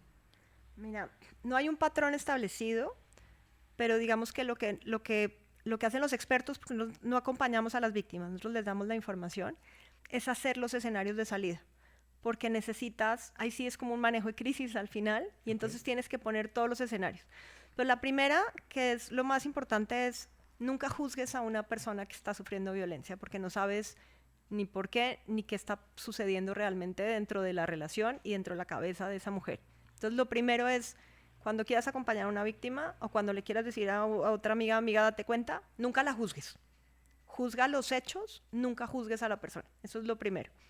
La otra, generalmente, por ejemplo, los medios dicen que la mató por celos. Pues no tendría que matarla por celos. O sea, nadie tiene derecho a quitarle la vida a nadie. Entonces, no hay que justificar tampoco los hechos, porque si los justificamos, pues eso va a hacer que a la mujer le cueste cada vez más trabajo salir de ahí.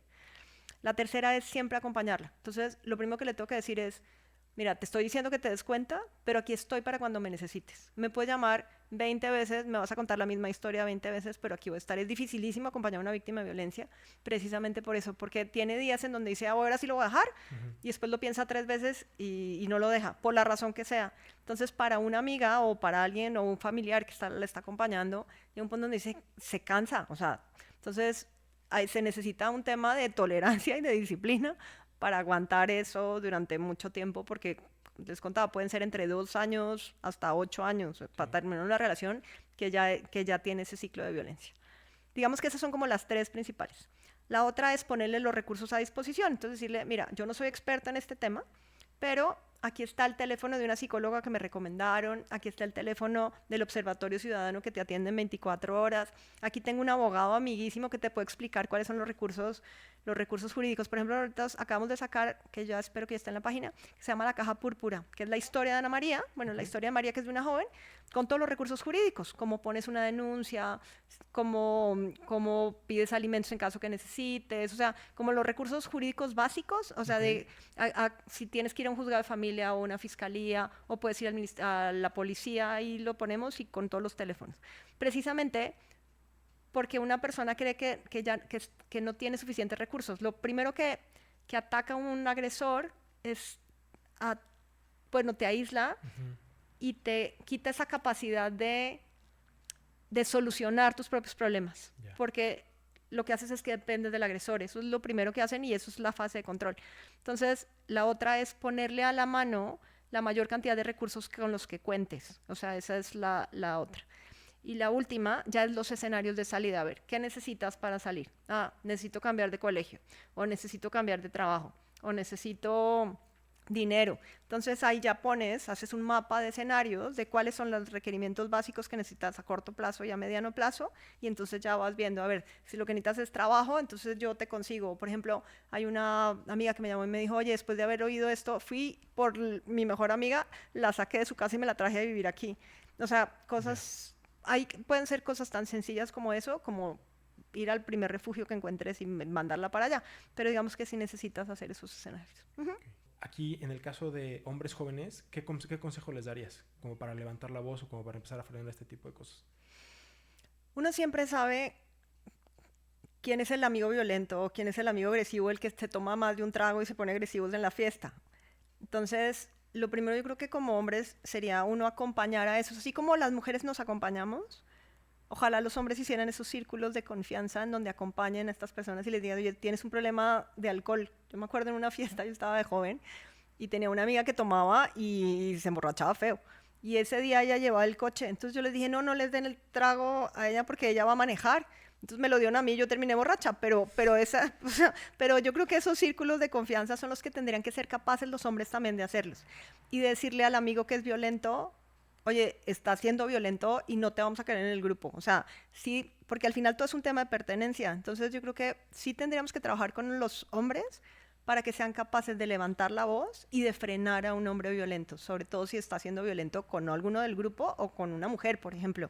O sea, sí tendríamos que hacerlo. Si ves, por ejemplo, que uno está acosando a otra mujer, que dejemos de normalizar que ese es su problema. Yo creo que los hombres sí tienen una responsabilidad enorme que tendrían que trabajar. Es nuestro problema como sociedad y entonces vamos a frenar a este hombre que está acosando a una mujer, por ejemplo. Okay. Y lo hemos tocado, digamos, como de manera aislada, pero si fuese un apartado específico, dirías, en esta situación de el papel que juega la red de apoyo, ¿no? O sea, red de apoyo como familia y red de apoyo como entorno de amigos o amigas. O sea, ahí... ¿cómo podemos contribuir más? ¿Cómo realmente manifestamos esa situación de, oye, aquí estamos, ¿no? Porque muchas veces lo exteriorizamos, pero la otra persona dice, bueno, sí, de verdad, o me puedo acercar, o le puedo decir. O sea, ahí, ¿cuál sería como tu reflexión respecto a la red de apoyo? Mira, la red de apoyo no necesariamente tiene que hablar. Tiene que saber la persona que ahí están para cuando tenga algún problema. O sea, esa sería como la primera.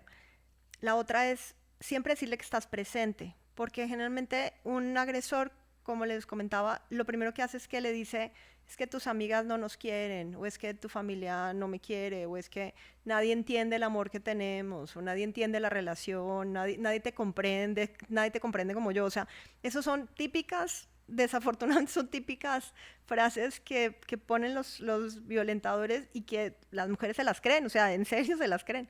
Entonces, lo que tendríamos que ser capaces como círculo de confianza, primero es, aunque el novio te quiera alejar, yo no me voy a alejar.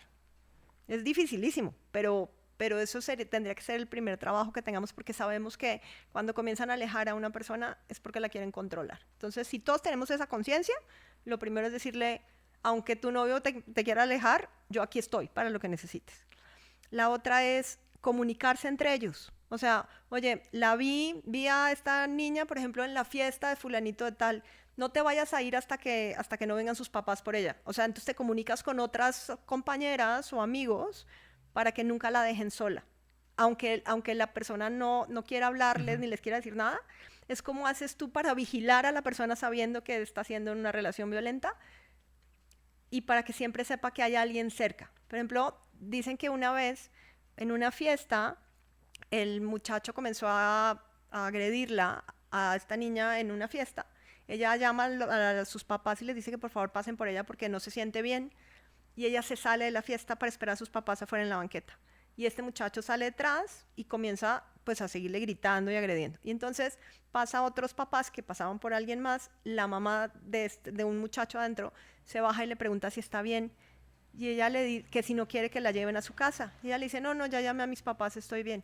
Ella se va con su hijo y esta niña no la cuenta, o sea, la matan. Y entonces cuando todo el mundo decía, pero ¿por qué no se subió? O sea, sí. Y entonces lo que pasó es que ella, se ve en las cámaras que el muchacho le apretó el brazo y seguramente al apretarle ella sabía que le iba a ir muy mal si se iba con estas personas. Entonces, ahí lo que dicen justo es, primero, no la juzgues, pues ¿por qué no se subió? Pues porque no se podía subir. Y la otra es, entonces siempre acompáñala. O sea, la señora lo que tenía que haber hecho es, me parece bien, pero yo me espero hasta que lleguen tus papás. O sea, eso sí es apoyo realmente. El mensaje que le darías a las mujeres que se sienten solas, digo, al final tienen papá, tienen compañeros de trabajo, tienen todo, pero muchas veces es que no tengo a nadie.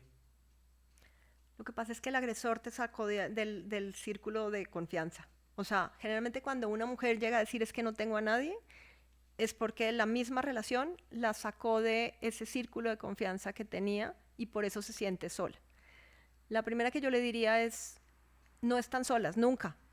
Porque aunque el círculo de confianza no esté o estén realmente solas, siempre hay un lugar al que pueden llamar. Y yo siempre les digo, agarren el teléfono y llamen al Consejo Ciudadano, que es la línea primera que conozco, pero también pueden buscar la red de refugios, que los refugios no es que te sacan y te llevan al refugio. Primero tienen una línea de atención, tienen psicólogas, trabajadores sociales, abogadas gratuitas que te puedan atender en ese momento, porque lo que necesita una víctima, primero que cualquier otra cosa antes que salir de una relación, es hablarlo.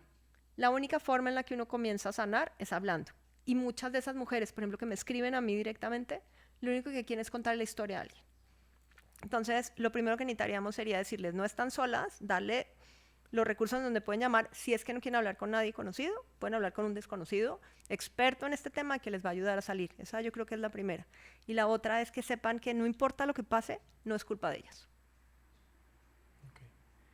En el tema de las escuelas, creo que nuestros hijos pasan un tercio de su vida quitando vacaciones y eso ahí, ¿no? Aparte es como qué responsabilidad o qué recursos debería contar una escuela para frenar todo esto. O no sé si la palabra sea frenar, ¿no? Pero para prevenir, aportar, contribuir con los padres para este tipo de cosas. Mira, las escuelas, digamos que ya existe legislación para que las escuelas tengan protocolos en temas de violencia, pero no lo hacen en temas de violencia en las relaciones o violencia de género, porque generalmente consideran o se consideraba que pues eran relaciones de pareja, pues no tendrías que intervenir como escuela o no tendrías que intervenir como nadie. Pero lo que ha ido pasando es que en muchos lugares, por ejemplo, y no solamente en escuelas, también en empresas pasa que esas relaciones interpersonales pues generan más violencia dentro de las mismas escuelas y tendría que haber protocolos. Nosotros hicimos un estudio con mexicanos primero para saber si las escuelas tenían protocolos específicamente en temas de violencia de género en los noviazgos, porque desde las escuelas se generan, o sea, el primer lugar en donde tienes contacto entre hombres y mujeres termina siendo la escuela, incluso. Entonces, para ver si existían. Solamente hay 14 estados que tienen protocolos no específicamente en esto, entonces es muy bajo el porcentaje y donde los docentes y los directivos y, por ejemplo, los psicólogos de las escuelas no están capacitados en tema de violencia de género. O sea, están capacitados, o sea, cada vez los capacitan más en temas de bullying o en temas de acoso escolar, pero no en temas de violencia. Entonces, lo primero que habría que hacer, nosotros tenemos ya ese estudio, está también abierto, ahí está también en la página de la fundación, en donde se dice qué es lo que tendrían que tener las escuelas. Tendrían que tener un protocolo de relaciones interpersonales y de cómo atender en ese caso. Y la otra es que tendría que haber una línea de denuncia dentro de las escuelas en donde cualquier compañero podría denunciar cuando hay una violencia entre otros compañeros y tendría que atenderse. O sea, lo más difícil no es solo la denuncia, sino la atención. Entonces, todas las escuelas sí deberían tener un protocolo. Y la otra es tendrían que capacitarse. Por eso la capacitación es muy importante. Primero, entender cómo son las violencias, cuáles son los mecanismos de violencia y cómo atender víctimas. Y eso tendría que hacerlo desde el director de la escuela hasta los profesores. Es muy difícil decirle a un profesor que además de todo lo que tiene que hacer, Sí, ahora capacítate en eso. Él no tiene que atender a la víctima, así como nosotros de la fundación no atendemos a la víctima, pero sí tendría que ser capaz de que si ve, por ejemplo, en el caso de Ana María con el muchacho, pues obviamente si ve que hay un control o que el tipo se vuelve agresivo, pues sácalos de ahí, llévalos a la psicóloga del colegio y ya que la psicóloga del colegio lo atienda. O la institución, no sé, puede ser el DIF o el Instituto Nacional de las Mujeres, o sea, cualquiera a los que esté adscrito el colegio, pero sí tendríamos como docentes, como directivos y, digamos, en los entornos escolares, de denunciar ese tipo de hechos. Okay. Jimena, ya para ir cerrando, me gustaría como que retomar propiamente la labor que hacen. Entonces, por ejemplo, en la fundación, pues ya propiamente hablar de ella, pero ya en el sentido de los recursos que ofrecen, cómo los contactan. Si quieres empezamos con esas dos. Claro que sí, mira. Como les comentaba desde la Fundación, nuestro trabajo es la concientización, la educación y la responsabilidad en temas de violencia y género, principalmente en etapas jóvenes, o sea, desde el noviazgo. Para ello, nosotros lo que hacemos es, tenemos la página, que la página tiene la mayor cantidad de recursos junto con las redes sociales, en donde ahí están los estudios que hemos hecho, está una que dice pide ayuda, así literalmente le dan clic y ahí están todos los recursos, incluso los estamos haciendo por países porque ya nos están llamando de otros países, en donde tienen psicólogos, abogados, líneas de contacto o líneas de emergencia, que ahí el Consejo Ciudadano, y lo vuelvo a repetir, ese funciona para toda Latinoamérica. Cualquier persona puede llamar y los acompañan durante todo el proceso. Eso, digamos que es la principal. Y adicionalmente, digamos que tenemos 4 recursos principales. El primer recurso, que espero que salga ya en un mes, se llama Juna, que es una aplicación de inteligencia artificial en donde las personas pueden subir las conversaciones de WhatsApp o de SMS o de correo electrónico. Simplemente lo bajan como un texto, ahí les damos las instrucciones y lo suben a esta, no es una aplicación, en realidad es una página de internet para que puedas acceder de cualquier parte, lo suben y te dicen si hay violencia o no y qué tipo de violencia hay. Esa es la primera, porque entonces así, la pregunta que tú hacías de ¿cómo hago yo para de amiga date cuenta? Muchas veces uno cree que la amiga no sabe o de pronto la amiga está pasando por lo mismo, entonces por eso lo que queremos es darle recursos que tú misma puedas ir a buscar y que te diga si hay violencia o no, ¿será que sí es verdad? Sí, esa es la primera. La otra, que es la de banderas rojas en tu relación, que es este video en YouTube, que también lo tenemos en cuestionario en la página de la fundación, en donde uno puede, así como si fuera de revista, a ver, ¿lo tengo o no lo tengo? Y te vas poniendo puntajes y dependiendo del puntaje te dice si estás en una zona amarilla, en zona naranja o en zona roja. Esa es la segunda. La tercera es la caja púrpura, que son todos los recursos jurídicos con los que puedes contar. Y la cuarta ya es el tema de las capacitaciones. Y las tenemos divididas en 3. Una, que es una charla que damos contando la historia de Ana María con las señales de violencia y cómo acompañar a una víctima. Esta es una charla de 45 minutos. No cobramos por ella. Solo pedimos una donación para la fundación, siempre y cuando sea en la ciudad, sino pues que nos ayuden con el traslado. Y esa la damos en todas partes, en escuelas, en empresas, en familias, a donde quieran vamos. Si no puedo ir yo por determinada cosa, ya hay embajadoras que se han capacitado y que pueden dar esa formación. La otra es en las escuelas. Entonces en las escuelas lo que tenemos es, aparte de esta charla, ya es el curso específicamente del buen trato, en donde les llevamos el estudio, los protocolos y les damos la capacitación a los jóvenes, a los docentes y al sector administrativo de las escuelas. Eso es un curso que dura creo que 3 sesiones de 1:30 cada una. Y para las empresas, lo que pasa es que los padres de familia, cuando yo pido que vayan los padres de familia a las escuelas, generalmente van las madres de familia y no van los padres. Y es súper importante que vayan los padres. Entonces lo que hicimos fue este mismo curso, ya sin protocolos ni nada, el curso se llama Del maltrato al buen trato, en donde justo explicamos las violencias, cómo bajar la agresividad, cómo trabajar con los hombres, y lo tenemos también para las empresas. Entonces nuestro trabajo ahora, el primer año que justo acabamos de cumplir un año, era diseñar todas las herramientas, entender bien el tema y el enfoque, y ya a partir de ahorita nuestro trabajo es llevar cualquiera de estas herramientas o todas juntas a donde nos llamen. Suena una labor inmensa y la pregunta que te haría es, ok, ¿y cómo contribuyo con ustedes? Mira, puedes contribuir de 3 maneras. Una, siendo embajador para que tú mismo puedas contar la historia. Esa es la primera. Y ahí los cursos los hacemos cada 2 meses. Los últimos 3 viernes de cada 2 meses. Esa es la primera. La segunda es pues siendo un donante para la fundación. Y la donación nosotros es para poder hacer estas campañas de comunicación y poder llevar a los embajadores a los lugares y poder llegar a esos 120 millones de personas acá. Esa es la segunda.